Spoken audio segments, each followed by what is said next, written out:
I insist on bringing her to see a doctor, and she insists that she wants to leave the place immediately. So I tried to persuade her to sit down, and I said, let us close up the shop, as there are a lot of things in there. Then we leave. Okay? But she insisted on going off straight. So she tried to push me away, and I confronted her again. I asked her, why are you doing this every single time? Why are you giving me difficulties? Okay?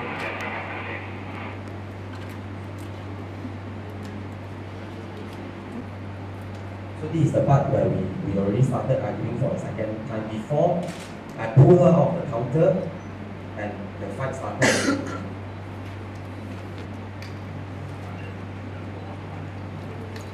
So again, when she tried to go to that area, I stopped her and asked her to sit down to calm down.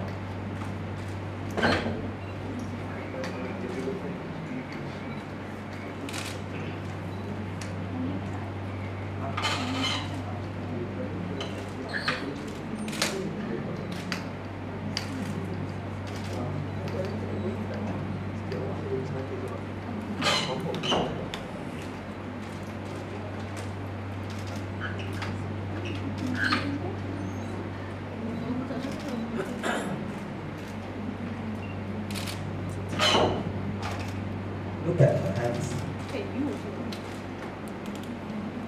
She started to become violent.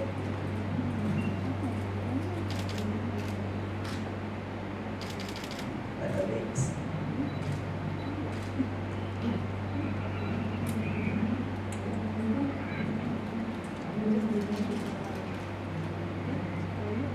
So, this is where it started.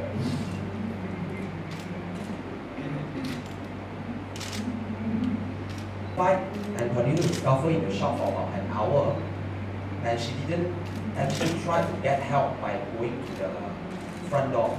Okay, but why suddenly after we fell down and she started to crawl over to the door? Because she saw the mother's car pass by, and when the mom came, she started to react in such a way, asking for help, shouting here and there. And while she was yelling, the neighbor came. So I asked her to stop, and I pulled her back to the chair.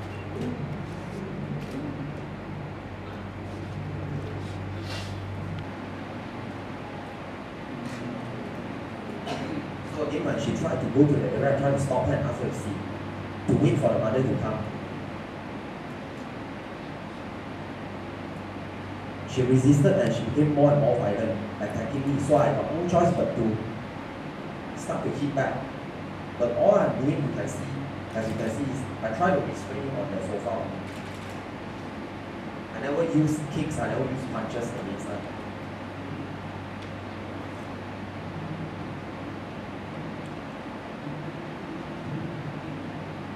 She pulled my hair, scratched my face, looked at her hands. She tried to attack my eyes. She became more violent than previously. The 2 weeks, why you show this dish? What do you mean? After 2 weeks, Yes. the incident happened. Why you decided to show it all to the press? Okay, as you can see, in the beginning stages of the incident, Amanda apparently didn't lodge an official police report on the incident. So it was my father-in-law who went to the police department to lodge a report. So I made a cover report as well to protect me because my father-in-law threatened me. Okay, he threatened me 3 times already. Okay, so I fully cooperated with the police when they rang me up once they received the report from my father-in-law. So I went there and I gave my statement. Okay, so after that incident, everything was like quiet until on Monday, that was on the 27th, when I opened up the shop and they came to the shop again. They bring police officers over and they asked to get the CCTV recorder. So what I did was, I told the police officers that I'm not going to pass the recorder over to them, as I'm afraid that they might tamper the footage. So I asked them to ask the police to issue a warrant or something to obtain the thing from me. So the police officer said that I need to surrender the recorder over to the police straight, and I said, okay, I'll do a backup copy, the one that I'm having now. But my mother-in-law insists that I cannot touch the recorder as they are afraid that I might do something to it. I might delete the footage. So they bring in a technician over, and they insist on asking the technician to do the backup for me. So apparently that is how they get a footage as well. Okay. So after that, I think it is on the 30th of last month, whereby the first footage and photos all came up in the Facebook. So I was practically stunned of all that because I never see that coming. They never confronted me in any way, and straight away they blow everything up on the social media. Okay. So after that, I started to receive a lot of calls, okay, messages, hate mails, okay, tons of it. Okay, I've been getting a lot of friend requests from all over the world, and when I accepted all of them, they sent me messages, mails threatening my life. Even they warned me, threatened me of not coming out, not stepping out of my house as well. Okay, and she started to post things like my car number plate, okay, on the social media, letting everybody know about it.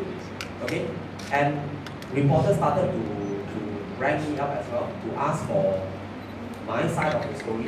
Okay, things apparently already went into the press as well, but I resisted and ended up I only did one interview with Malaysian Digest. Why? Because they came all the way from KL, they knocked on my door at the middle of the night. So I got no choice, but I just give up. Okay, so that was the first interview that I made. So why until today only I come up with a press conference? It is because I need to clarify things and I need to protect myself. And I've already given enough time for them to retract their statement. Okay? But yet they continue to press charge on me.